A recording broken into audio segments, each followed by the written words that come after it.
Soy el Dr. Jiménez Acosta y el objetivo de este podcast es conversar con expertos en temas relacionados con la ciencia, la investigación y el deporte, para que nos sirvan de inspiración y de fuente de conocimiento.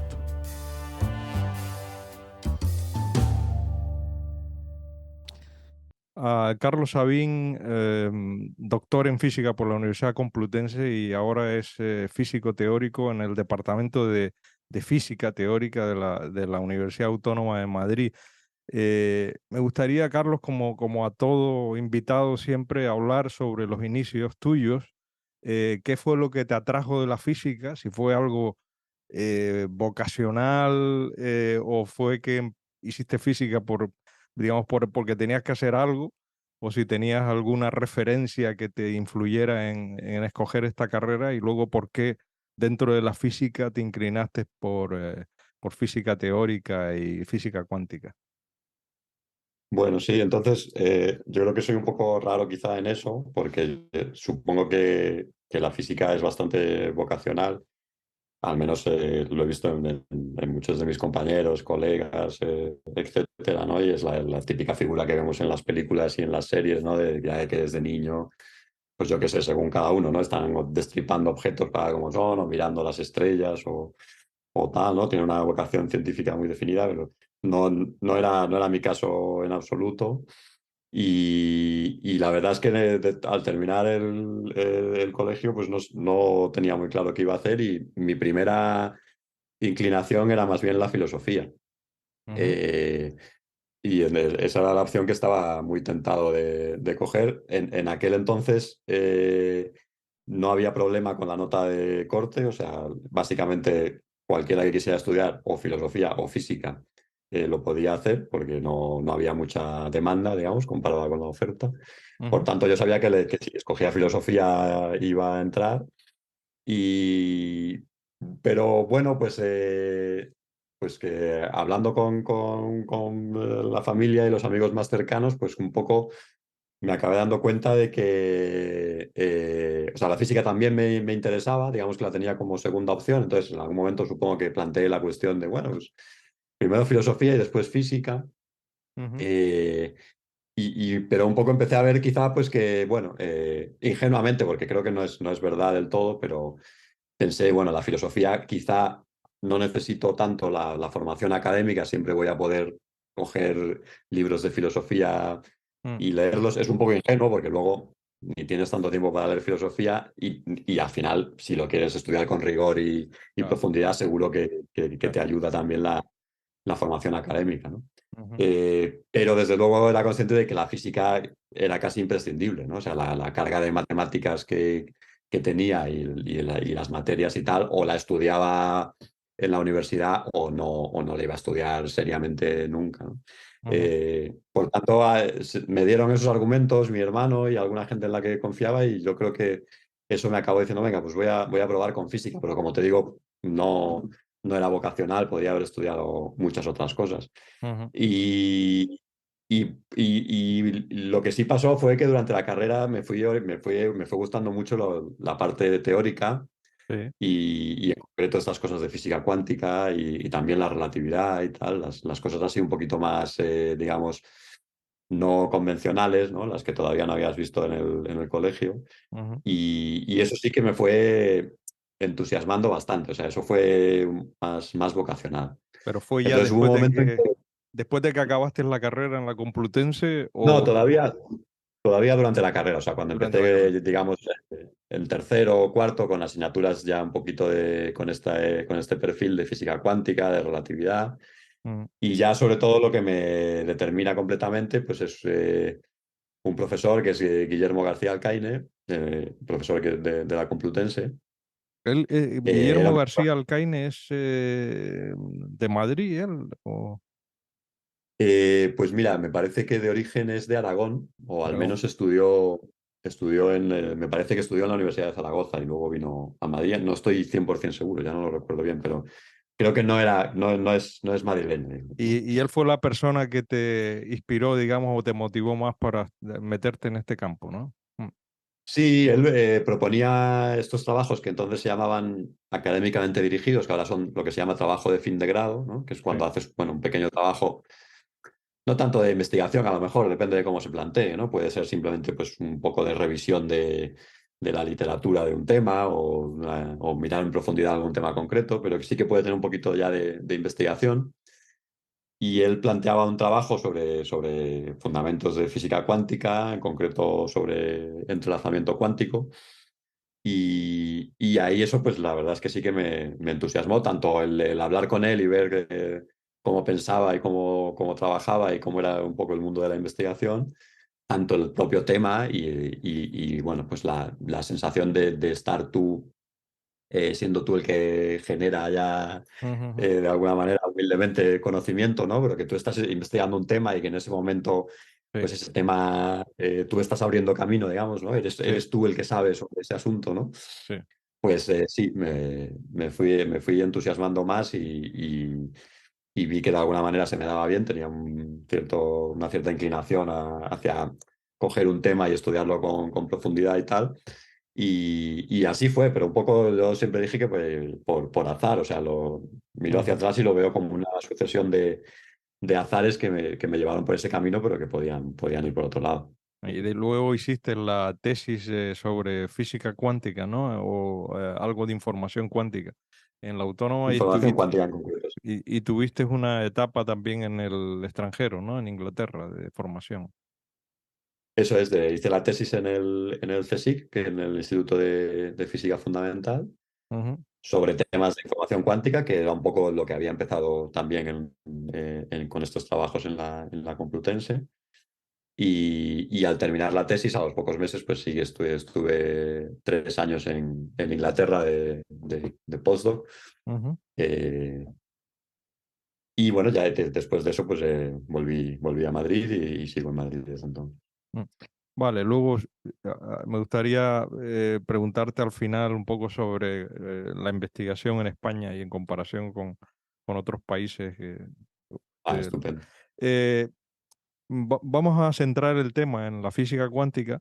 Y lo primero, tú eres una persona que, por lo que he visto en las redes y por los libros que he leído, tienes 2 libros que has escrito, o sea, que tienes una faceta de divulgador científico bastante activa. Sí, Incluso tenías un blog, no sé si lo sigues manteniendo, sí. y das charlas sobre física cuántica a gente pues que no tiene una preparación específica en este campo, ¿no? Tienes un libro Ujú, escrito que se llama Física cuántica y relativista, que está publicado por esta editorial del CSIC, y tienes otro que se llama Verdades y mentiras de la física cuántica. Lo primero que quería ujú, preguntarte para centrar un poco el tema es ujú, qué es lo que la gente realmente debe saber de física cuántica, ¿no? Porque hay mucho, ujú, veo yo que la gente tiene interés en este tema, pero que la gente no ujú, tiene ni idea. Obviamente, esto es un tema que es bastante complejo, es un tema que creo ujú, yo que quien lo entiende es una persona que ha estudiado y que tiene unas bases sólidas en física y igual ujú, estamos transmitiendo una serie de conocimientos que no son comprensibles para la gente y la gente habla de física cuántica ujú, sin tener ni idea, básicamente lo que está ujú. diciendo, ¿no? Y esto da lugar a muchos mitos y muchas historias Claro. que no tienen sentido ninguno, ¿no? Yo lo comparo, por ejemplo, en mi carrera pues, como médico, ¿no? Pues nosotros hablamos del cáncer con la gente y tal, y realmente lo que le transmitimos es pues cómo prevenir el cáncer, pues el efecto dañino que tiene la luz ultravioleta del sol sobre las células y tal, pero no les Ujú, transmitimos la mutación del RAS y tal, porque eso son cosas que la gente no, no, no, no comprende esos temas porque tienes que tener unas bases sólidas en biología. Y a mí me da la impresión de que ujú, pasa un poco eso con la física cuántica, ¿no? Quería saber tu opinión al respecto. Qué es lo que la ujú. gente realmente debe de saber de la física cuántica? Claro, sí, es cierto que pasa eso que dices, pero yo creo que es peor porque además de eso hay un fenómeno que se solapa con ese, que es el de gente que se cree cualificada para explicar la física cuántica sin estarlo, y que al ser un tema que por motivos desafortunados, que no está muy claro cuáles son, pero que podemos ahora, si quieres, analizar también, eh, desgraciadamente la física cuántica ha caído en un saco en el que atrae a determinados tipos de pensamiento pseudocientífico o incluso anticientífico o acientífico. Pues desafortunadamente hay gente que no sé si le conviene o saca ventaja de, para su agenda ideológico o la que sea, usa la física cuántica para distribuir una serie de argumentos y de cosas que están completamente equivocados. Entonces, no es tanto ya que, lógicamente, pues la gente que no es experta, pues lógicamente no sabe de un tema, o sea, eso no está ni bien ni mal. Yo sé de física cuántica, pero hay infinidad de temas que no conozco, y entonces lo que tengo que hacer es escuchar al que sabe de ellos y tal. Y efectivamente, como has dicho, pues habrá detalles técnicos que no son los que realmente ni me interesan ni me son útiles para hacerme una idea de qué es la física cuántica, ¿no? Perdón, de qué es ese tema en concreto. Entonces eso está muy bien, y entonces lo que hay que dejar es dejar hablar a los expertos, escucharlos y reconocerles su autoridad de Ujú, expertos, ¿no? ujú. El problema es cuando, como ocurre con la física cuántica, entra gente que quiere autoerigirse como experta, Sí, que tienen descalifica. objetivos maliciosos, digamos, de que hay algo detrás, ¿no? Alguna agenda. Sí, en muchos casos pues está relacionado con una agenda en la que se quiere impulsar pseudociencias, pseudoterapias, etcétera. En otros casos, pues es más una cuestión de que, yo qué sé, es una cuestión de cosmovisión, ¿no? La física en ocasiones puede ser una cosa que a determinados tipos de pensamiento le resulta una cosa demasiado rígida. La insistencia en que hay unas leyes de la naturaleza y eso, digamos, limita en última instancia tu deseo y tu voluntad Ujú, digamos, de alguna manera tienes que someterte a las leyes de la naturaleza. Pues eso hay gente que no lo puede soportar y por algún motivo creen que la física cuántica ofrece un escape eh, ujú, a- a- para ese tipo de pensamiento, ¿no? Porque, bueno, si desde una visión superficial de la física cuántica, pues podrías pensar que es una cosa que va en contra de la física convencional o cosas así, ¿no?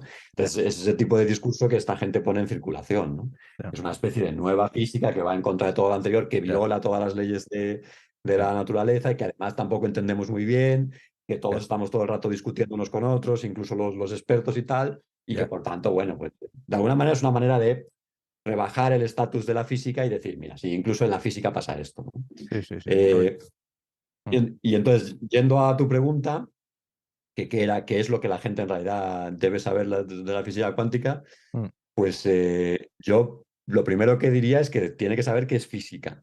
O sea, la física cuántica es una parte de la física, no es una ujú. cosa, no es Sí, como decíamos, ni una antifísica, ni sí, se mueven los márgenes de la física, ni en paralelo, ni nada. Es una parte de la física. sí, En la física hay distintas ramas sí, que se ocupan de distintos aspectos de la naturaleza o de la parte de la naturaleza que concierne a la sí, física, ¿no? sí, Y en concreto la física cuántica, pues estudia una parte de la naturaleza que, para simplificar, pues es un poco la parte de lo pequeño, ¿no? De una escala de la naturaleza lo suficientemente pequeña. Esa escala se puede ampliar un poco, pero es en condiciones de laboratorio muy específicas, ¿no? ujú, ujú, Concreto a temperaturas muy bajas. ujú, Si no, pues te tienes que restringir a la física, bueno, pues de unas pocas partículas, de constituyentes pequeños de ujú, la materia. ujú, Entonces, es una parte de la física, es un área de la física, tiene leyes perfectamente bien definidas ujú, que en algunos casos pues tienen características distintas ujú, a las de la física, digamos, la de todos los días, ¿no? La que estudiábamos en el instituto, la de, bueno, pues los planos inclinados, lanzar una pelota al aire y que caiga por la ley de la gravedad, Ujú, ese tipo de cosas. Bueno, esa es la física clásica newtoniana. ujú, La física cuántica tiene propiedades ligeramente, bueno, ligeramente o sustancialmente distintas a, a esas, ¿no? Y entonces, bueno, pues puede que a la gente le interese comprender de verdad algunas de ellas, ¿no? ujú. Pero eso, Y eso es el, digamos, el kit básico de qué sí, es lo que la gente debe saber sobre física. la física cuántica, claro, no es algo nuevo, es una física que se empezó a desarrollar hace unos 100 años aproximadamente. Eh, Eso es. y bueno, coincidió un poco con la teoría de la relatividad de Einstein, más o menos por la misma Ujú, época. Eh, ujú, si pudieras explicar, aunque es muy complejo, ¿no? Por supuesto, pero si pudieras explicar un poquito eh, em, lo fundamental de... ujú, Hemos visto que la física cuántica se ocupa sobre todo de las leyes que rigen a lo pequeño, digamos, a la estructura atómica, ¿no? Que estamos hablando ya de nanómetros o angstroms, o, eh, ujú, que y que esa, ese tipo de física es muy poco intuitiva, ujú, porque son fenómenos que no vemos en la física tradicional, en la naturaleza, ¿no? Que es lo que hace que ujú. sea poco incomprendida y haya tantos mitos y tal. ¿Cuáles son, Sí. desde tu punto de vista, ese tipo de mitos o de mentiras, que muchas de ellas comentas en tu libro que debemos de un poco aclarar, Ujú. digamos, las Eh, fundamentales? bueno, pues, claro, contestando un poco a las dos cosas, ¿no? Que es importante contestarlas además, hay que contestar tanto lo que sí que es como lo que no es, ¿no? Bueno, yo reflexionando un poco o bastante sobre el asunto, al final llego a la conclusión de que realmente la propiedad fundamental que hay que entender y que marca la diferencia con la física clásica y que está un poco en la raíz de las diferencias entre física cuántica y clásica es el hecho de que al final en la física cuántica las propiedades no están completamente definidas en el mismo sentido que en la física clásica. Y me explico. Eh, en la física clásica normalmente uno puede decir sin ningún tipo de problema, pues que, bueno, pues por ejemplo, yo ahora Carlos está en Madrid en tal coordenada y, bueno, pues está razonablemente quieto en su silla, aunque, bueno, gesticula, pero vamos, eso, como su centro de gravedad está a velocidad cero, etcétera, etcétera, ¿no? Es decir, puedes definir mis propiedades con una precisión Ujú, suficiente. Siempre, naturalmente, esa precisión va a venir limitada por cómo esté midiendo cada cosa, ¿no? O sea, siempre los relojes van a tener un pequeño error, una precisión que no son capaces de determinar del todo. Cualquier instrumento de medida pues, no va a ser capaz de determinar mi longitud o mi posición con precisión arbitraria. Siempre va a haber errores. ujú, Esos errores son, bueno, limitaciones tecnológicas, no son limitaciones digamos, teóricas, ¿no? Son sí, simplemente, bueno, pues ujú, en teoría yo puedo seguir diseñando aparatos cada vez más y más y más precisos y ujú, no hay nada que me limite en esa búsqueda. En la física cuántica eso no es así, la limitación es de principio, o sea, uno no puede definir completamente eh, el, eh, el valor de las cosas y en última instancia ni siquiera las propiedades físicas en sí mismas, ¿no? Esto es así porque, aunque uno podría esperar, pero sobre esto podríamos hablar, es decir, me dices, no es intuitiva. Bueno, ciertamente no es intuitiva en el sentido de que obviamente no son cosas que estamos viendo todos los días, ujú, pero quizá lo extraño sería esperar que la física de objetos que son completamente distintos a nosotros sí, tuviera que ser exactamente igual que la física nuestra de todos los días, ¿no? Es correcto, decir, correcto, sí. claro, los electrones son muchísimo más pequeños y muchísimo más ligeros y se mueven a velocidades muchísimo más rápidas que nosotros. Por tanto, quizá lo ingenuo era esperar que un electrón fuera como un señor en pequeñito, sí. que sigue las mismas propiedades de la física clásica, ¿no? Mm. Entonces, efectivamente no son intuitivas, pero lo que sí puede ser más intuitivo es la idea de pensar que, oye, como tengo que ir a una escala de la naturaleza que no estoy viendo con mis ojos, no es tan sorprendente que me aparezcan nuevas propiedades, ¿no? Ujú. Entonces, los electrones y las partículas elementales y lo pequeño, en lugar de que sus propiedades estén definidas por números, ¿no? Como estábamos diciendo antes, Carlos está en x igual a 3. ¿Propiedades te Pues, refieres a localización, velocidad, por masa, ejemplo, ese tipo de eso es. propiedades? Sí. Mm. Esas pueden ser unas propiedades, ¿no? Y ya cuando te vas al mundo de las partículas, pues puede que te aparezcan propiedades nuevas, ¿no? Que no, como Ujú, el famoso spin, ¿no? Y cosas así, ¿no? ujú, Pero con eso me refiero mm, a propiedades de las partículas o de los sistemas que estés considerando. ujú, Entonces, mientras que para mí probablemente te va a bastar contar unos números o si acaso vectores, ¿no? Que digan hacia qué dirección me muevo, ujú, pues en la física cuántica vas a necesitar lo que se llaman funciones de onda, ¿no? Vas a tener que describir a un electrón con las mismas herramientas con las que nosotros en nuestra física de todos los días solo describimos cosas que no son partículas, sino que son ondas, ¿no? ujú, Eh, entonces, al final, el hecho de que esté usando funciones de onda es ujú, lo que me acaba llevando a que en realidad las propiedades no están del todo bien definidas. Tengo que considerar probabilidades e indeterminaciones en la definición de las cosas. ujú, Y eso es lo que al final está un poco en la raíz de las propiedades nuevas y distintas de la física cuántica. ujú, En cuanto a qué no es la física cuántica, pues yo en el libro efectivamente recopilaba unas cuantas, creo que probablemente hay más, y a lo mejor algún día hago una, una ampliación de ese libro, pero creo que son mitos que están bastante extendidos y que todos nos hemos encontrado por ahí, ¿no? Uno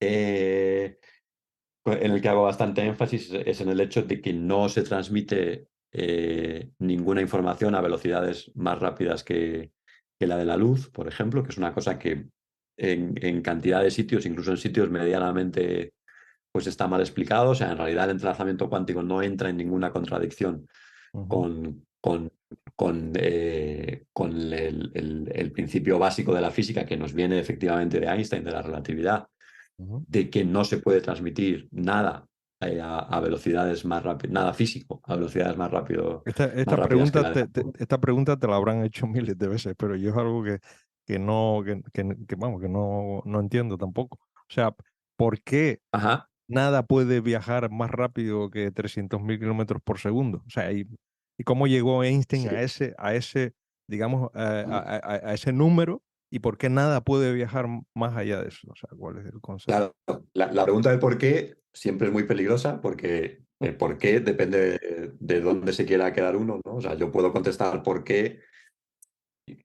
a distintos niveles de respuesta y finalmente va a haber un por qué último Sí, que es sí, el sí, de sí, por qué lo dice las ecuaciones, ¿no? Es sí, decir, sí, la segunda ley de Newton, fuerza es igual a masa por aceleración.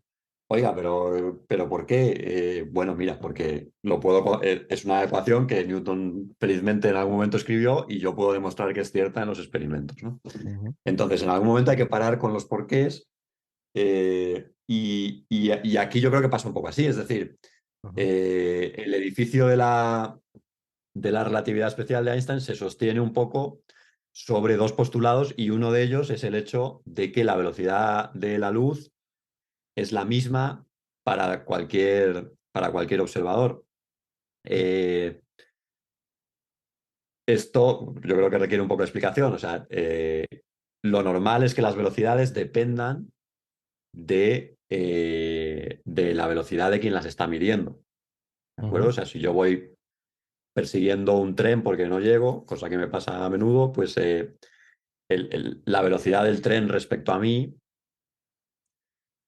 es más pequeña que la del que está parado en el para, andén. ¿De correcto, acuerdo? sí, El tren se entiendo. está alejando, digamos, a 10 metros por segundo del que está en el andén, pero si yo me muevo a 7, sea, que hacia el tren, la pues el tren velocidad es luego, relativa, dependiendo eso de es, quién la observe. Bien. eso es. La velocidad relativa dependiendo del marco de referencia. Mm, Entonces, sorprendentemente, había resultados a finales del siglo XX, como comentábamos antes, que si insistías en aplicar esa regla, pues no funcionaban. Y Einstein fue de los que se dio cuenta de que había que imponer la idea de que la velocidad de la luz, eh, o sea, la luz tenía una propiedad extraordinaria, que era que la velocidad a la que se propaga no depende de quién la esté midiendo, ¿no? Todos los observadores, independientemente de su velocidad, van a medir exactamente ujú. eh, La misma, lo mismo. número. Sí, sí, sí. Ujú, ujú. Entonces, a partir de ese principio, uno acaba viendo, o sea, esta regla impone la manera en la que yo tengo que transformar las velocidades Mm, para poder explicar determinados experimentos cuando estamos considerando velocidades muy rápidas. ujú, La manera en la que transformábamos las velocidades hasta entonces era de la de Galileo, que es la que te acabo de explicar. Si el tren va a 10 metros por segundo y yo me estoy moviendo a 7, pues 10 menos 7 son 3. mm. En mi sistema de referencia, el tren se mueve a 3 metros por segundo. Sí, Es muy intuitivo y basta con hacer una suma y tal, sí, ¿no? sí, sí. Mm, Cuando te vas a velocidades muy grandes, esta cosa deja de valer. Y cuando impones este principio de que se puede verificar experimentalmente, de que la velocidad de la luz es la misma para todos los observadores, pues acabas llevando a una nueva regla de transformar las velocidades. ujú, ujú, Y una consecuencia de esa regla es que nada va a poder ir a velocidades más rápidas que la de la luz. ujú, Me explico mejor. Nada que esté a velocidades por debajo de la velocidad de la luz va a poder acelerar, acelerar, acelerar y sobrepasar la barrera de la velocidad de la luz y ponerse a velocidades por encima ujú. de la velocidad de la luz. El matiz aquí es que, en principio, nada impide que una partícula, por el motivo que fuera, un objeto físico, tuviera una velocidad, igual que la velocidad de la luz es c, Sí. nada impide que existiera una partícula con la propiedad de moverse a velocidades más rápidas que la de la luz. Lo que Ah, prohíbe la relatividad especial es que algo que se está moviendo a velocidades más pequeñas consiga acelerar y superar esa barrera. ya. Ujú. Quiero decir con esto que hay cosas que se mueven No, porque nunca hemos visto esa partícula que se mueva. Eso es una partícula hipotética, que es un taquión. Sí. Se Ujú, puede escribir sus propiedades en el papel, puedes ver cómo se transforma según la relatividad especial. Nunca la hemos visto en los experimentos ujú, y es muy razonable pensar que no existe, ¿no? mm, Y creo que con esto estamos viendo un poco las dos patas de por qué son las cosas en física. Tenemos una regla matemática que hemos encontrado a partir de una serie de cuestiones mm, que vienen de los experimentos, que vienen de las leyes con las que hemos explicado otras cosas antes, etcétera. Llegamos a una regla matemática. Lo primero, naturalmente, es que construyamos una teoría que tiene sentido, como la relatividad especial, y después, por supuesto, el juez son los experimentos. sí, O sí, sí, sea, sí. lo que he dicho solo Oh, es cierto y se claro. sostiene porque lo hemos comprobado Claro. experimentalmente. Las predicciones Sí, a la que esto da lugar las hemos comprobado experimentalmente sí, sí, infinidad de veces y por sí, tanto son ciertas. sí, sí. Más allá de eso, mm, es muy difícil dar porqués, sobre todo cuando, como decíamos antes, pues son cosas que no puedes experimentar tú todos los días y tal, ¿no? Para conseguir una intuición. Al Ujú, final, el porqué es eh, cómo relaciono esto con otras cosas que ya entiendo, ¿no?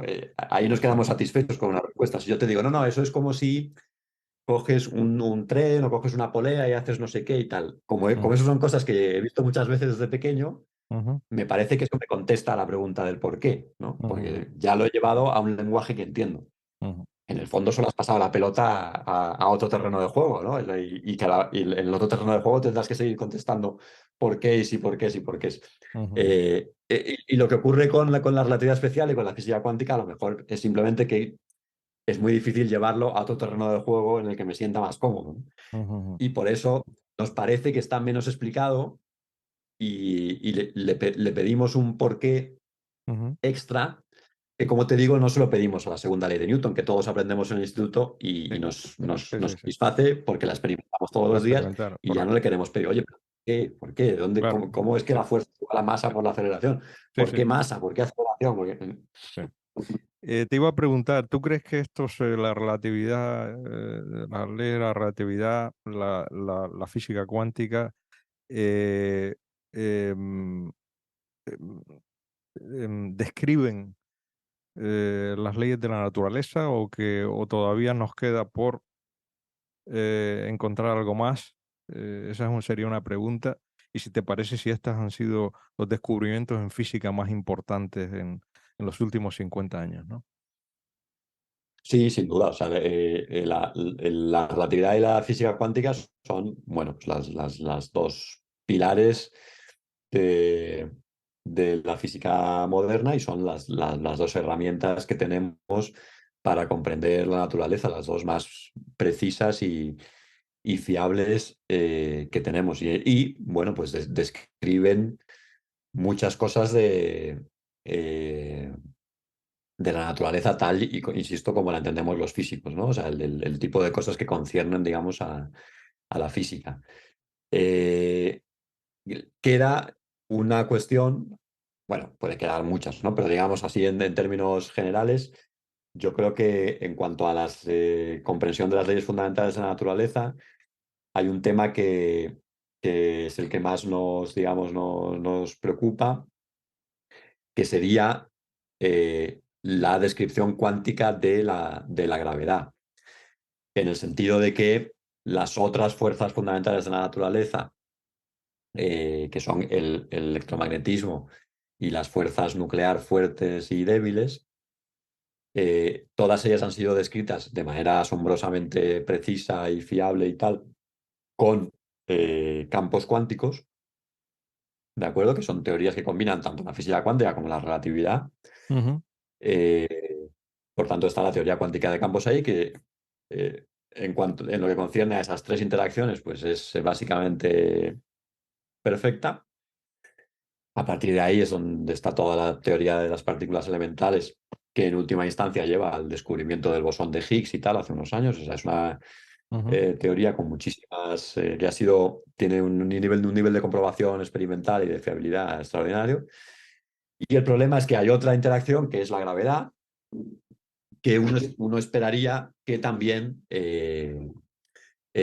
pudiera ser descrita por la misma teoría cuántica de campos, pero cuando uno intenta hacer eso de la misma forma que lo hace con las otras interacciones, pues se encuentra con problemas Ujú, que todavía no hemos sido capaces del todo de explicar. Entonces, s- creo que casi todos creemos que debería haber una teoría cuántica de la gravedad, o sea, que la gravedad la podemos describir clásicamente como en el instituto, ¿no? Con la pelota que cae, hay un campo, un potencial gravitatorio, que es un campo clásico, la ley de Newton y tal, pero que seguramente, igual que las demás, igual que el electromagnetismo, mm, que también en el instituto te lo explican como una cosa clásica y más adelante aprendes que cuando ujú, miras las tripas, pues ujú. hay una teoría cuántica subyacente. Creemos que la teoría de la gravedad debería ser así, Pero todavía pero no pues no hemos hay. sabido todavía Ujú, matemáticamente encontrar ya, la teoría. ujú. Y esto es una cosa muy difícil de hacer experimentos con ella, por tanto aquí nos fallan las dos Herramientas. patas que están relacionadas entre sí, Ujú, ¿no? Porque pues, los experimentos se guían por la teoría y la teoría por los experimentos y tal. bueno, mm, Y ahora mismo nos falta una teoría cuántica de la gravedad. Esa es la pata que falta para una descripción completa mm, de los constituyentes fundamentales de la naturaleza mm. y sus interacciones. Una cosa que me llama la atención es que la física cuántica de relatividad y todo esto, que digamos que describe la naturaleza de lo muy pequeño, después Después, sin embargo, tiene una gran aplicación en lo grande, en la astrofísica, en el origen del universo, en cómo se mueven las galaxias, ¿no? O sea, está como todo, me parece como todo demasiado bien descrito, ¿no? Como que todo encaja muy bien. ¿Tú qué crees en eso? Bueno, y claro, entonces precisamente el problema es cuando te das cuenta de que cuando intentas combinar esas dos cosas, porque tienes la gravedad, que es la de las cosas muy grandes, y la cuántica, que es la de lo pequeño en principio, es cuando intentas combinar esas dos cosas cuando todavía no sabemos muy bien cómo hacerlo. Ahí es donde, por eso no es todo demasiado bueno, porque todavía queda ese tipo de problemas.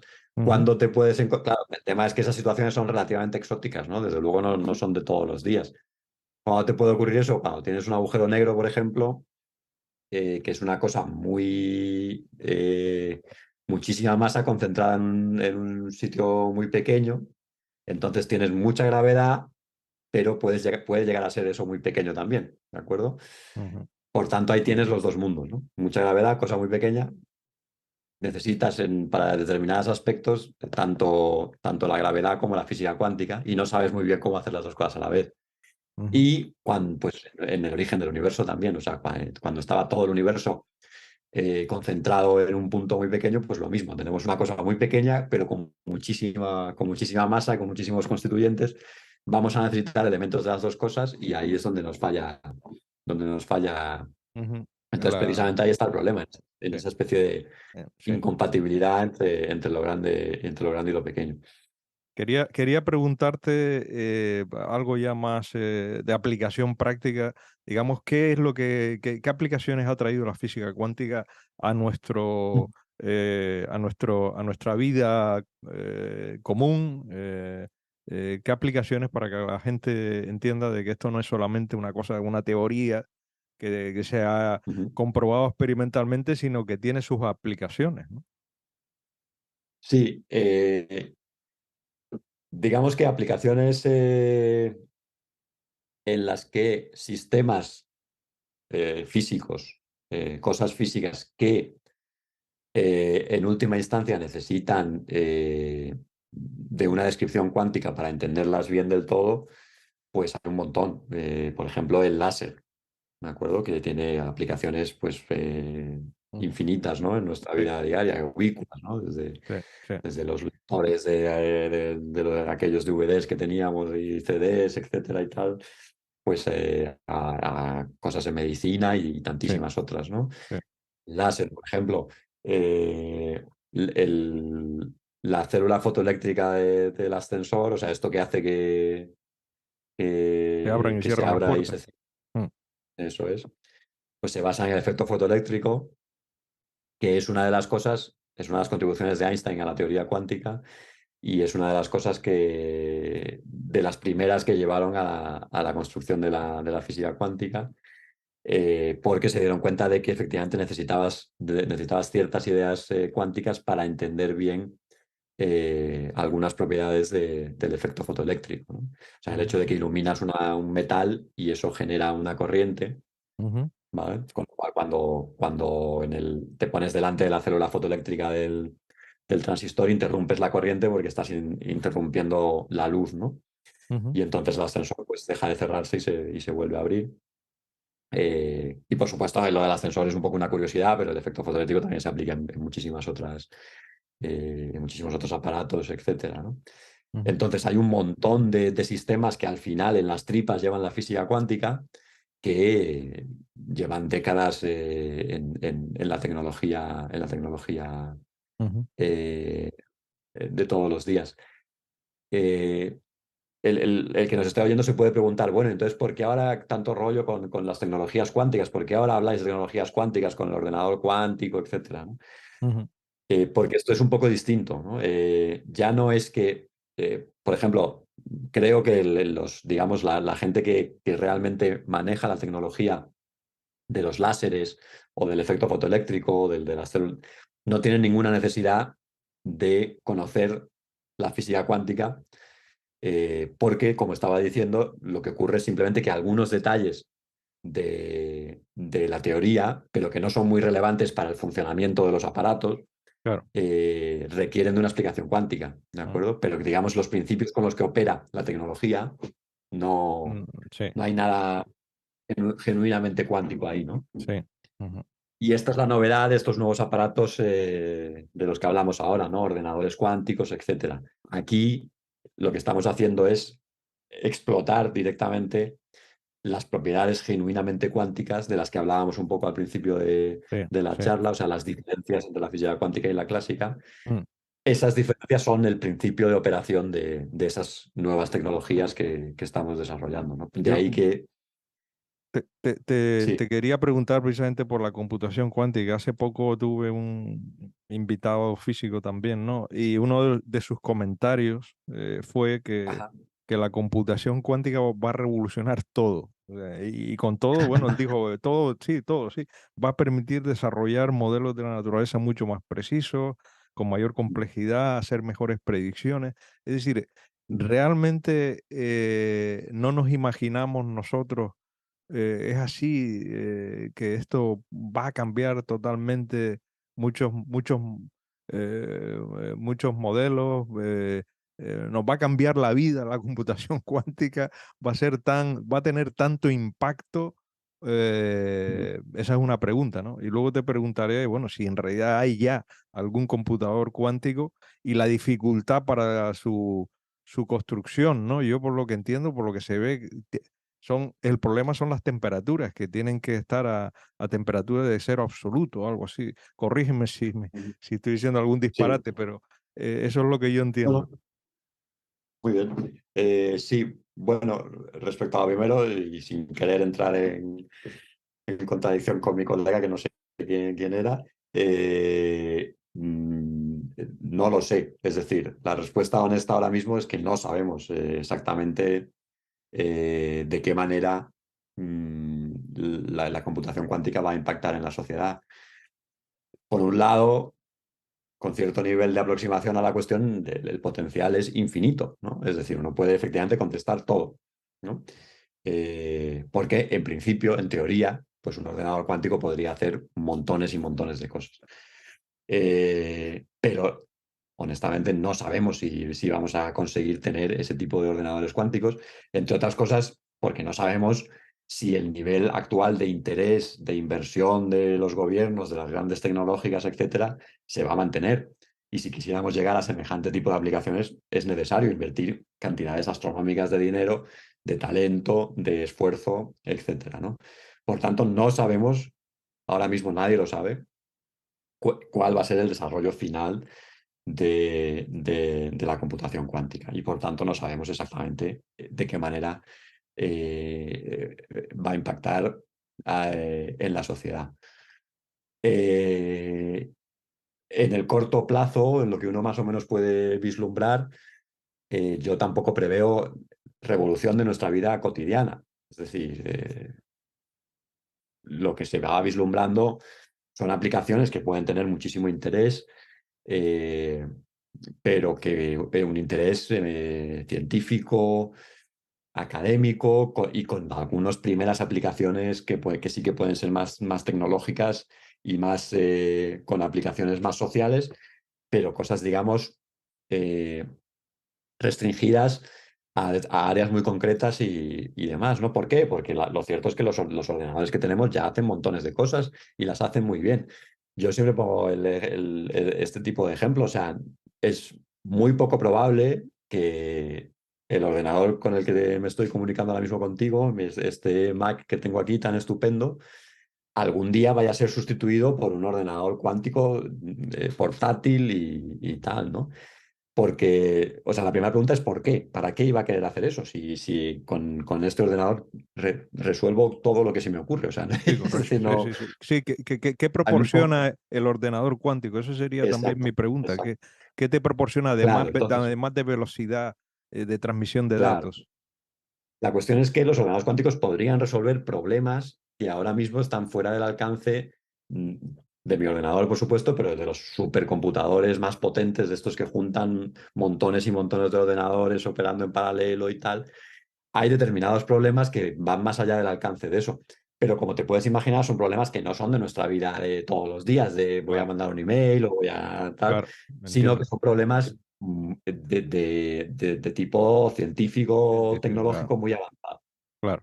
Eh, por ejemplo, pues si me interesa conocer en detalle la estructura de una molécula, pues los niveles de energía, como las probabilidades que hay de interacción con esos niveles, los espectros de emisión, etcétera.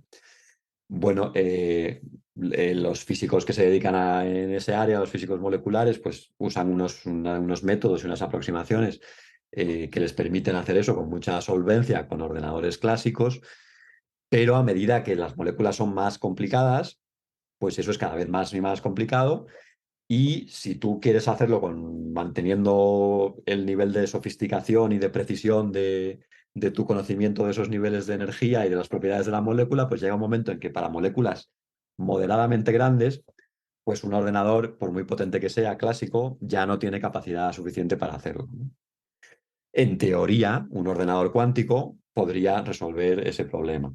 Ujú, ujú. Eh, El otro ejemplo típico son las claves criptográficas que usamos ahora mismo, que se basan básicamente en el hecho de que un ordenador clásico puede hacer muy fácilmente una operación de producto de dos números muy grandes, primos, Ujú, lo hace muy rápidamente, pero si luego tú le dices, oye, coge este número, el resultado de ese producto, ahora dime los dos números primos cuyo producto es ese. Pues esto parece una tontería, pero si tú sin más le metes a un ordenador un número muy, muy grande, estamos hablando de números con muchas cifras, y le pides que te dé los dos números primos ujú, cuyo producto pues, no es capaz de hacerlo. Les requiere unos tiempos de cálculo y tal que no son. En ujú. eso se basa la seguridad de nuestras tarjetas de crédito, etcétera, ¿no? Ya, En la imposibilidad de un ordenador de encontrar, de ya, romper la clave encontrando esos dos números, ¿no? entiendo. Bueno, un ordenador cuántico en teoría Sí, podría llegar a hacer eso. ¿Tenemos ya ordenadores cuánticos? Como me preguntabas, sí. los tenemos.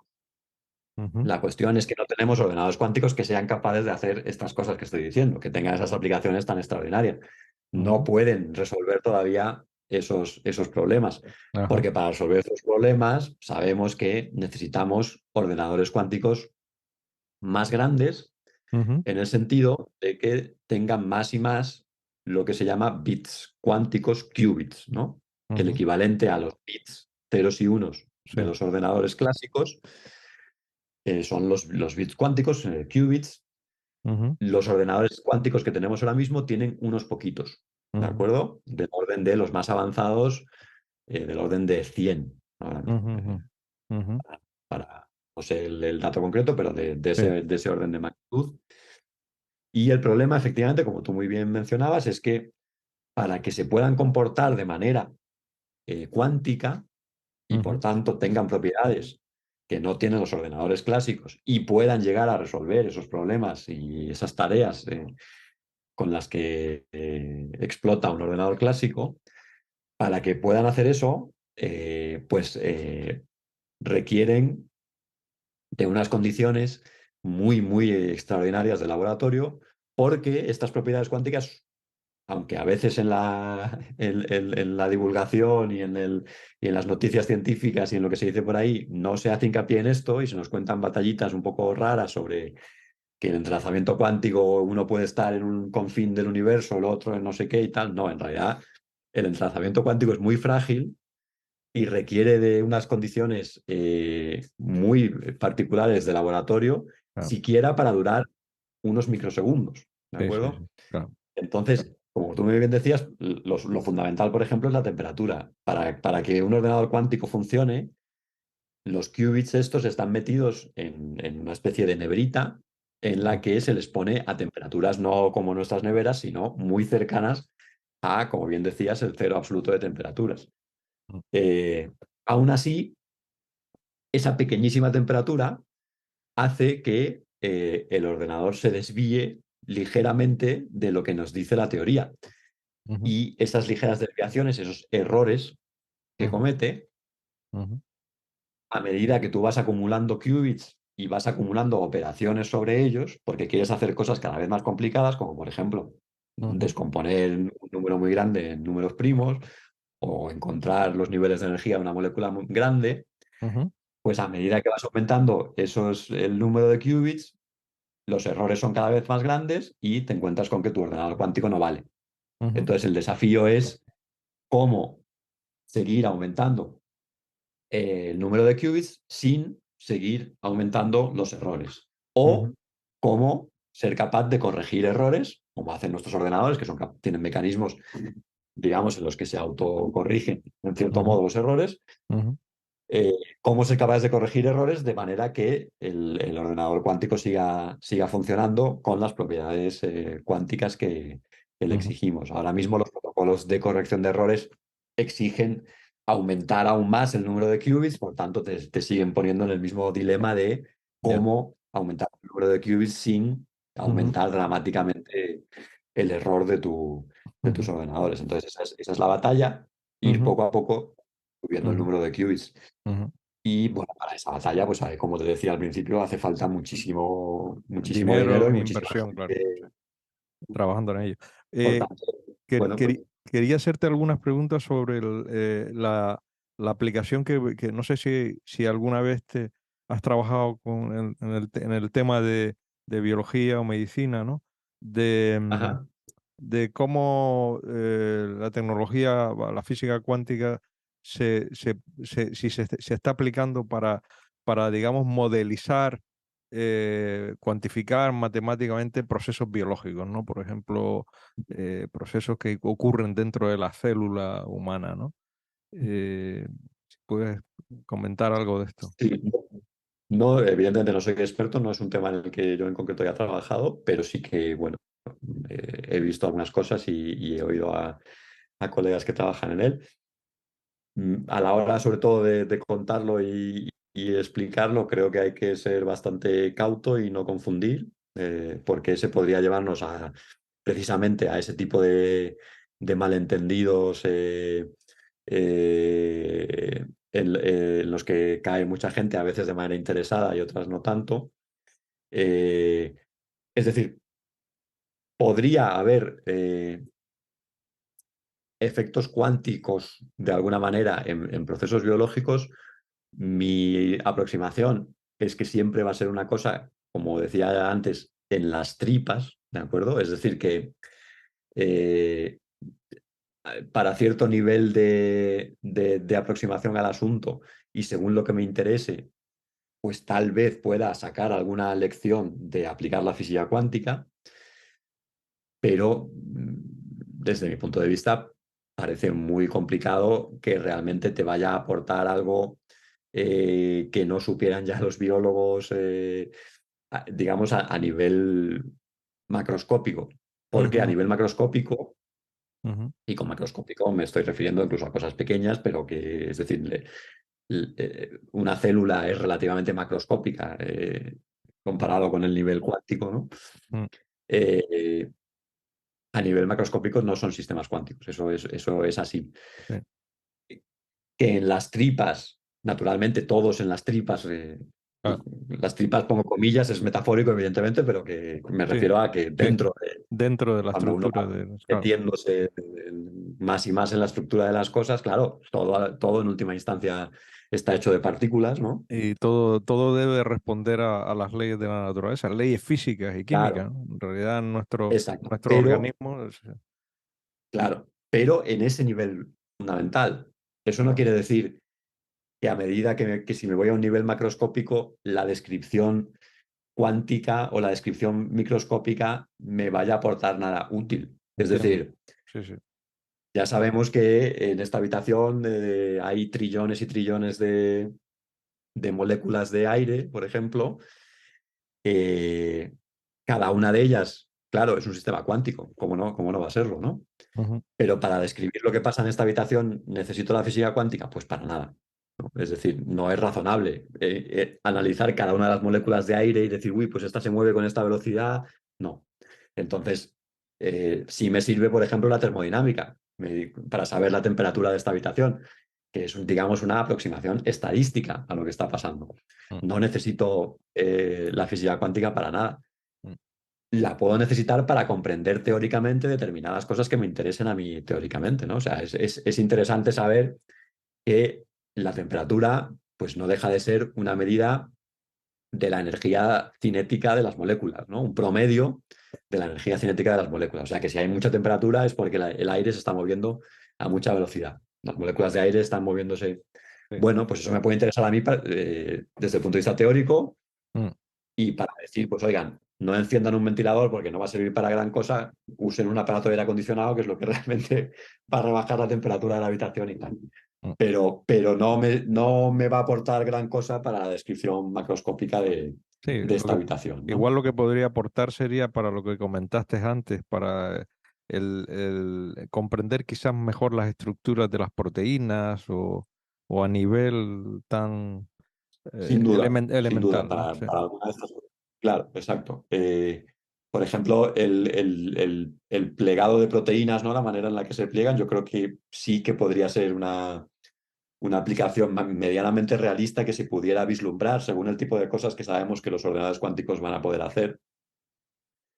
Sí que es una cosa que yo creo que ahí hay mucha gente interesada porque esa más o menos sí que se puede vislumbrar. Como te digo, no estamos ahí ni muchísimo, pero ni muchísimo menos. Estamos mucho antes Mm, de ello, ¿no? mm, Por tanto, sería un problema. Pero bueno, no me parece completamente descabellado mm. pensar que, bueno, pues la física cuántica pudiera aportar alguna cosa en esa dirección. En esa dirección, sí. Pero pues, como te digo, hay que ser cauto en el sentido de decir que ni las células son sistemas que podamos definir como sistemas cuánticos, ¿de acuerdo? Cuestiones como el enlazamiento cuántico, etcétera, no pintan nada en la descripción de estos sistemas. Si acaso, a lo mejor, como te digo, en las tripas de ellos, Mm, pero no va a aportar gran cosa en la descripción, digamos, macroscópica. Y por supuesto, si nos vamos a sistemas como el cerebro y cuestiones así, pues lo mismo. O sea, no, no es esperable que la física cuántica me diga nada sobre ellos como sistema global, porque son sistemas clásicos. ujú. Que determinados procesos internos o subprocesos o microprocesos, si en la última descripción, la más fundamental, la física cuántica juega un papel ahí, pues seguro, porque cuando entras en la descripción del microdescripción de cualquier cosa, en última instancia te vas a encontrar con partículas y al final tendrás que recurrir a la física cuántica. Pero que eso te vaya a aportar algún conocimiento útil que no Mm, tengas ya con la descripción sí, macroscópica macroscópica, es sí, discutible. sí, entiendo. Sí. Carlos, Entonces, bueno, sí, eh, perdona, no, no, termino no, y sí, con una sí, pinceladilla extra sí, que sí, dime. al nivel en el que se está manejando la biología, lo que se llamaría biología cuántica, etcétera, bueno, pues sin querer ser injusto con nadie, etcétera, yo creo que es justo decir que son modelos que simplifican el sistema y lo reducen a un nivel donde se pueden estudiar propiedades cuánticas. La conexión entre ese modelo simplificado del sistema y la realidad, pues es, bueno, eh, probablemente no, es difícil pensar que es relevante, por lo menos en lo que vislumbramos ahora mismo. Ujú. Quería preguntarte sobre el tema de la investigación que te había preguntado, esbozado antes, ¿no? ¿Cómo ves tú la investigación en física en España? Bueno, física o en general, investigación científica en España comparado con otros países. Siempre, Ujú, eh, mm, con todos los investigadores que hablo, bueno, pues un poco van en la línea de las quejas pues, de más inversión, de escaso reconocimiento quizás social y ujú, político, sobre todo por la importancia que tiene la ciencia en la sociedad española, en ujú, fin. Eh, ujú. ¿Cuál es tu visión? Y además con la perspectiva de haber trabajado en Inglaterra haciendo investigación y tú que estás, bueno, que pienso que la mayor parte de tu tiempo la dedicas a la investigación también. ¿Cuál es tu visión de la investigación en España y cómo podemos mejorarla y, y estar, bueno, a la altura de países pues, de Centro Europa o del Norte de Europa que están un poco por encima de Sí, nosotros. claro, o sea, la primera cuestión es si queremos mejorarla o no, ¿no? Eh, o sea, la ciencia y la investigación son estupendas, pero bueno, tampoco todos los países basan sus modelos en la ciencia y la investigación. Si me preguntas a mí, pues a mí me gustaría, ¿no? Pero qué casualidad, yo trabajo en ese sector, ¿no? Digamos, yo me dedico a la ciencia y a la investigación. Pero bueno, no, hablando en serio, sí, o sea, podría ser deseable que realmente quisiéramos basar nuestra economía en un modelo más orientado, digamos, a la investigación, a la innovación tecnológica derivada de investigación más fundamental, etcétera. Pero bueno, son cosas que requieren para empezar, de que haya una masa social que esté realmente de acuerdo con ello y no solo de boquilla, ¿no? Es decir, esto requiere tomar decisiones que en ocasiones pueden ser difíciles, porque, bueno, el dinero tiene que salir de algún sitio. Entonces, si tú quieres y no vale decir lo subo ahora 4 años y después lo Mm, vuelvo a recortar según cómo vaya yendo la economía o no sé qué. No, no, tú tienes que tener el compromiso claro mm, y tienes que explicarle a la gente claramente que independientemente de cómo vaya la economía, tú vas a mantener y vas a seguir siempre aumentando y manteniendo la inversión en investigación. Y de hecho, cuando vengan mal dadas, en lugar de decir voy a recortar en la investigación, lo que vas a hacer es reforzar el modelo, porque sabes que a la larga lo que va a sacarte del agujero va a ser profundizar en un modelo basado en la investigación y en el conocimiento. Pero claro, cuando hay necesidades más acuciantes en el momento en que empiezan las crisis, etcétera, tú tienes que ser capaz de plantarte y decirle a la gente, no, no, esto de aquí no vamos a tocar. De hecho, no solo no vamos a tocar, sino que lo vamos a aumentar, ¿no? Entonces eso pasa, claro, pasa en Alemania. Pero aquí no.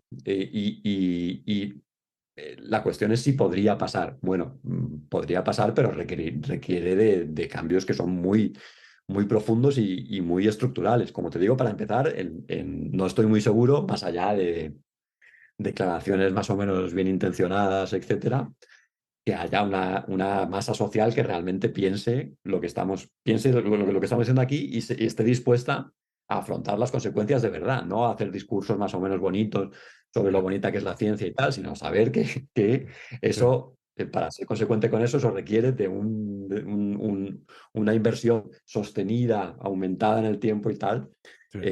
y permanente y fuera del debate político, digamos, ¿no? Mm, Eh, entonces, bueno, eso evidentemente en España no lo tenemos, en otros países sí se tiene más, ¿no? Bueno, sí, yo, vamos, el país que conozco de primera mano es Inglaterra, en el que estuve 3 años, y sí, es evidente que yo me fui además de España en un momento difícil para España, en el que la situación en la investigación estaba relativamente complicada, en el año 2012. Y en Inglaterra, que naturalmente también de alguna manera había sufrido los efectos de la crisis, bueno, la situación para la investigación en esos años 2012 hasta el 2015 era mucho mejor, es decir, las oportunidades que había eran mucho mayores para un investigador.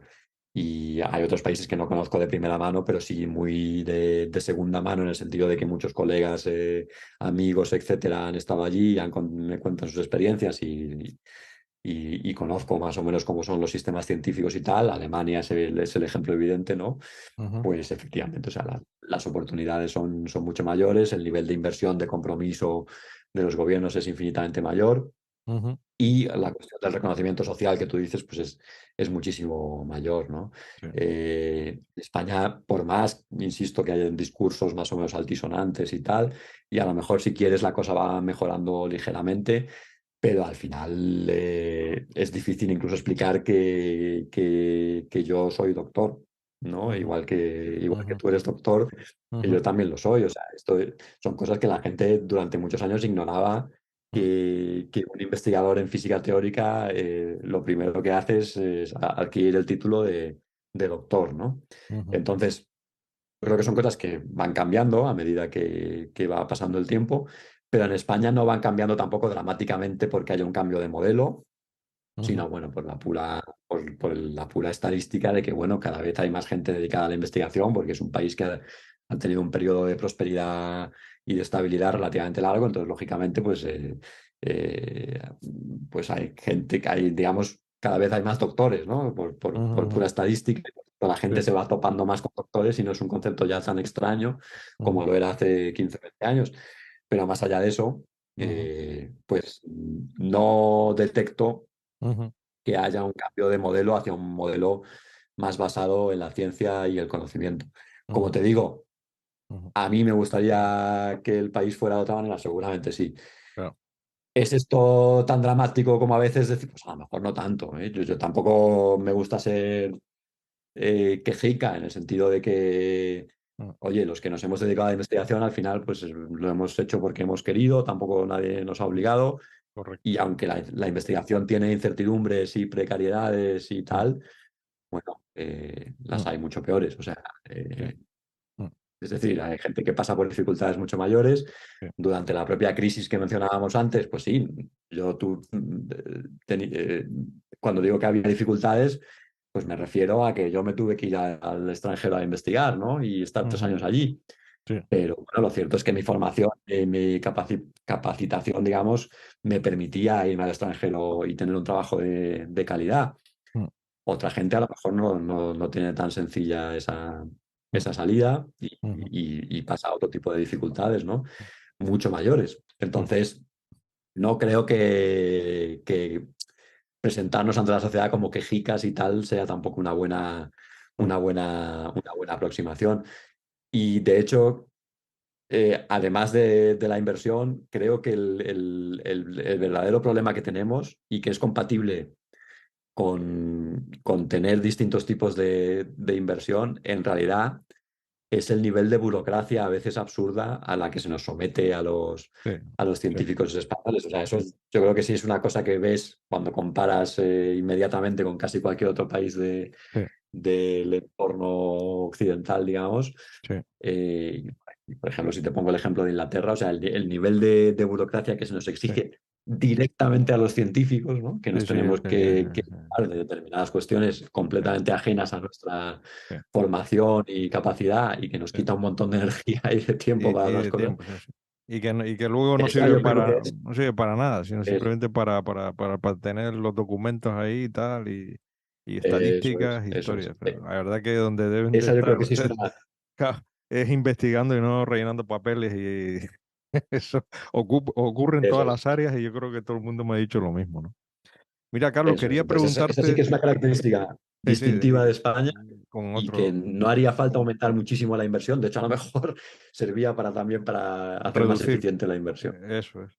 Quería preguntarte por tus momentos eureka, eso, los momentos esos en que todo investigador ha tenido, pues que eh, estabas haciendo una investigación y de repente viste un resultado que sentiste una emoción fuera de lo normal, ¿no? Se Sí, dice que la emoción del descubrimiento es una emoción muy intensa, ¿no? Que sí. solamente el investigador que ha tenido ese ese tipo de experiencia la conoce, ¿no? ¿Cuáles han sido tus momentos eureka en tu investigación? No, muy poquitos en mi caso y yo creo que además en el área en la que me dedico yo, o digamos en la física teórica y en concreto en este campo, no es tanto ya el momento eureka, en el sentido de que no es un momento, ¿no? O sea, muy pocas veces eh, hay un momento en el que la cosa cambia completamente y una cosa se transforma en una verdad que ya está escrita ahí en piedra y ya tal, ¿no? Pero no Es decir, recuerdas que algún paper que te aceptaron y que te creó una gran emoción o algo así.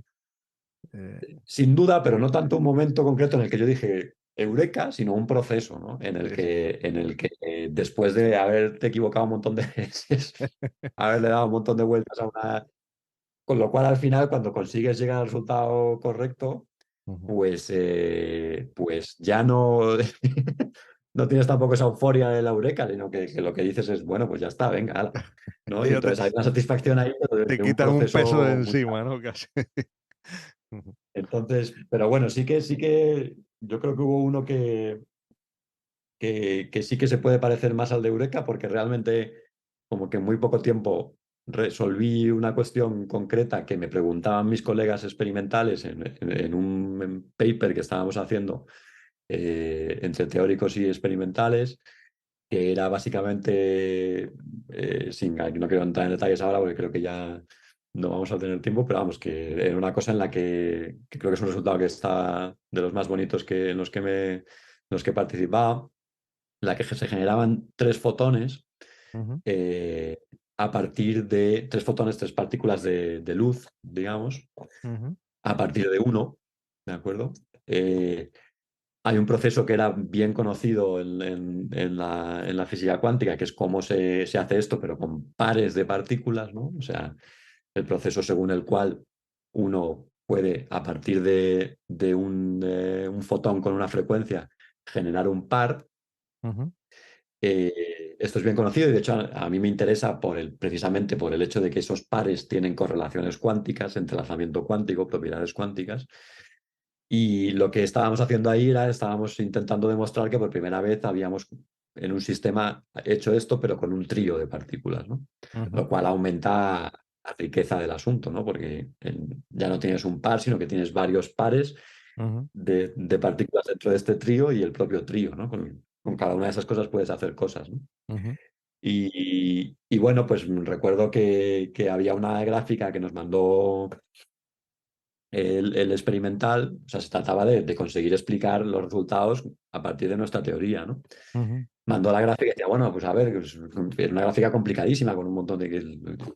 Yo no tengo tampoco mucha visión espacial, la veías y decías, ¿esto qué es y tal? Ujú. Y nos pedía ayuda a los teóricos, ¿no? Bueno, ¿esto qué es? Y yo dije, joder, pues no lo sé. Pero empecé a darle un poquito, digo, bueno, voy a tirar de teoría, a ver qué es lo que debería salir, tal. Le pedí que me explicara un poco qué es lo que estaba representado en la gráfica. Ujú. Y tirando de teoría muy sencillita, pues conseguí reproducir rápidamente lo que estaba pasando en la gráfica con un nivel de precisión muy alto. Lo que Ajá. suele pasar es lo contrario. Coges la teoría más sencillita y dices, uy, pues esto no es. Entonces, ¿qué tengo que añadir? Ajá. Y empiezas a añadir un poco complejidad, complejidad y hasta que más o menos explicas el resultado. Pero Ujú. el hecho de que, digamos, con la primera aproximación de la teoría, el modelo teórico más sencillito que estábamos manejando, ya reprodujéramos tan bien el experimento, Ujú. pues fue lo que me produjo la sensación de decir, joder, pues mira, a veces cuando haces teoría te falta el concepto de la utilidad, ¿no? Dices, Sí, bueno, ¿para qué sí, estoy sí, haciendo sí, esto? sí, sí. ¿No? Efe- Cuando trabajas con experimentales y la teoría sirve para explicar un un experimento, proceso, para sí, sí, sí. mí es satisfactorio. Y fue ahí sí que tuve un momento de eso de decir, mira. Mm. Qué bueno. Pero el resto del tiempo no es eureka, bueno, es un Sí, sí, proceso largo que de muchas idas y venidas y tal. Y... claro, entiendo. Carlos, algunas preguntas ya personales y cortas. ¿Qué aficiones tienes fuera de la física? ¿Te dedicas te gusta el Ujú. deporte, música? Si, ¿qué es lo Sí, a qué sueles dedicar tu tiempo fuera del estudio y del trabajo, de la investigación y la docencia? bueno, pues desafortunadamente dedico mucho tiempo a leer.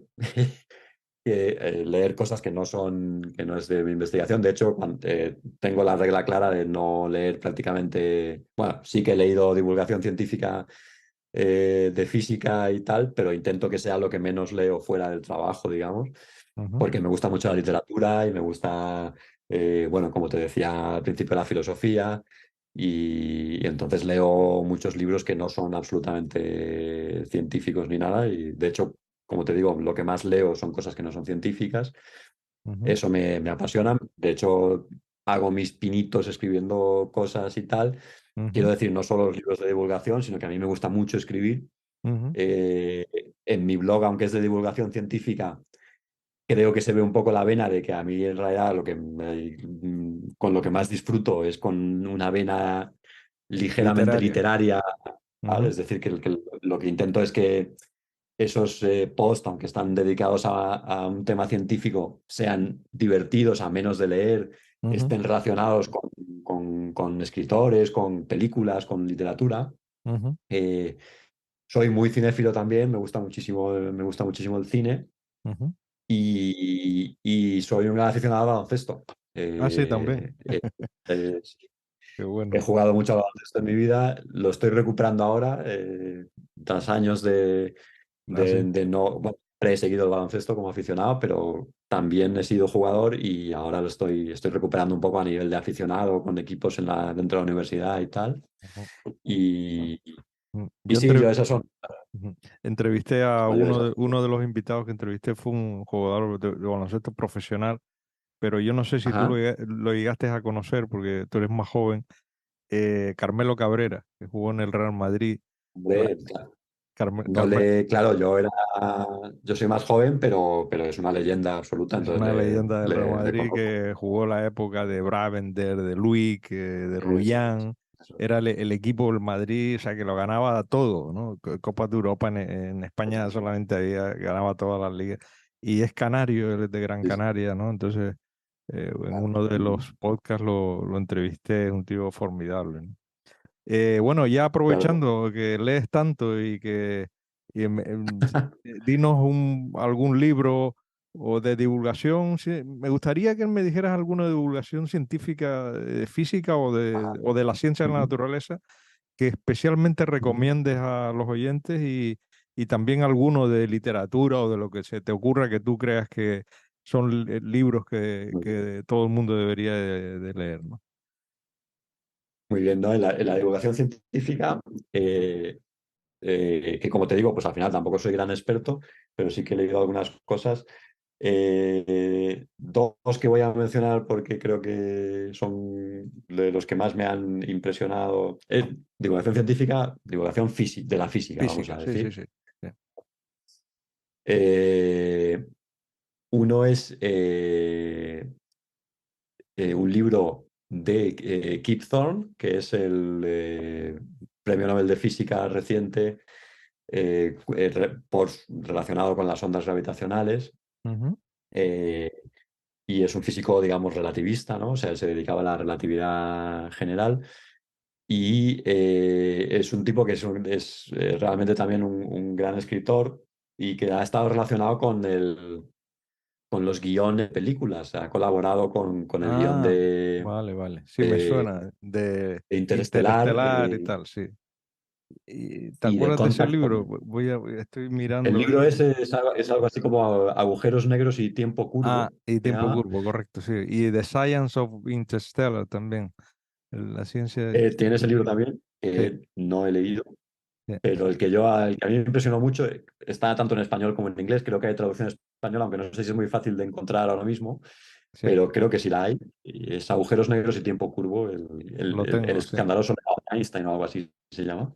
Ujú, Y es un libro maravilloso de relatividad, de física cuántica, de historia de las disciplinas. Y se nota que hay un buen escritor detrás, lo cual se agradece. ujú.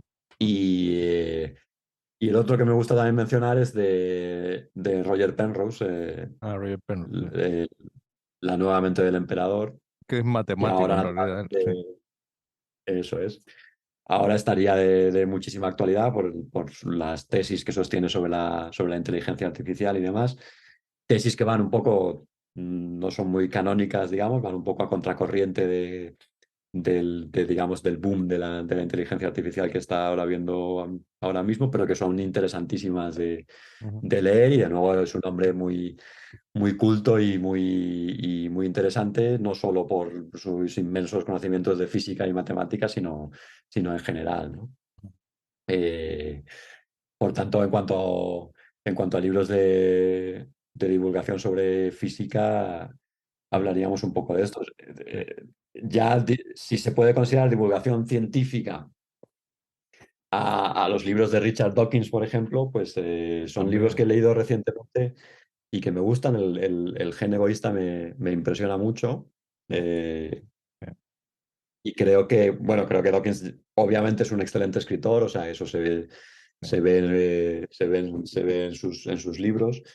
Ujú, Y realmente no sé si es tanto divulgación científica ya como un ensayo sí, donde él está exponiendo unas teorías que realmente, o sea, ya tienen una categoría que no es simplemente la de hacer lo que hago yo, que es intentar explicar la física cuántica bien conocida a un público más amplio, sino ujú, que realmente ahí está exponiendo su propia visión ujú, de la biología, que no es completamente tampoco canónica, y entonces la está intentando hacer más canónica, ¿no? Por tanto, ya tiene una categoría de ensayo, aunque sí que tiene un...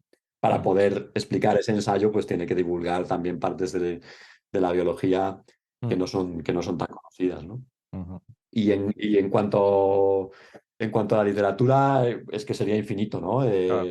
O sea, eh, Mm, no, no lo había pensado y por tanto hay eh, Sí, miles y miles de libros que claro. podría recomendar. Mm, Pero voy a hacer una cosa curiosa, sin salirme del todo de la ciencia, quedándome a mitad de camino, sí. que es recomendar uno que he leído este verano y que puede parecer una tontería, pero yo no lo había leído, que es La isla misteriosa de Julio Verne, de Jules Verne, Ah, sí. Mm, que no es el más conocido de él, pero sí que es el que muchos escritores consideran su obra maestra. ah, sí. Y, Vaya. y yo que como todo el mundo leía a Julio Verne un poco mucho de niño, Ujú. pues no lo había vuelto a leer hasta ahora de mayor y decidí coger la Isla Misteriosa. Me pareció fascinante, Ah, sí. eh, lo Ah, devoré pues, rápidamente pues lo y me leeremos. pareció una cosa maravillosa Ujú, que donde uno ve además el amor por el método científico y por la ciencia que realmente tenía Julio Verne, al que se le suele mencionar por su parte fantástica en el sentido de que él era un visionario, ¿no? Y sí, lo sí. del viaje a la luna, el viaje...